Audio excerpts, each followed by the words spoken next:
Haight Street in San Francisco is the birthplace of the Summer of Love back in 1968, which of course brought us the Grateful Dead, the Jefferson Airplane, the Quicksilver Messenger Service, Moby Grape, and many others.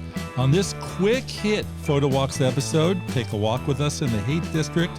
It's still a counterculture magnet as young people flock to the area to see where the Grateful Dead once lived together in this Victorian on Ashbury Street, to visit the many, many thrift stores and to buy rock and roll memorabilia. Your photo walk is very easy. Start at Haight and Masonic and walk down the 5 blocks of Haight Street to the end to Stadion Street. Cross over and head into the giant Golden Gate Park.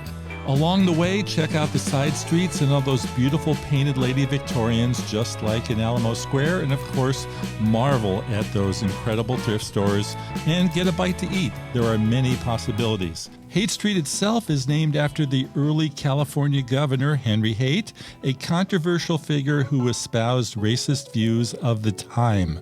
A local school, which was also named after him, changed the name in 2019 to Love Elementary, but no such calls yet for Haight Street to change its name. On Haight Street today, it's all about rock and roll history, from the Love and Hate store on the corner to the bar where Jimi Hendrix performed back in the 1960s, and all those great San Francisco musicians immortalized in the murals like Jerry Garcia of the Grateful Dead. Music is still forever huge in the Haight, with the giant Amoeba record store at the tail end of the street in what was a former bowling alley. Amoeba is considered one of the largest record stores in the world.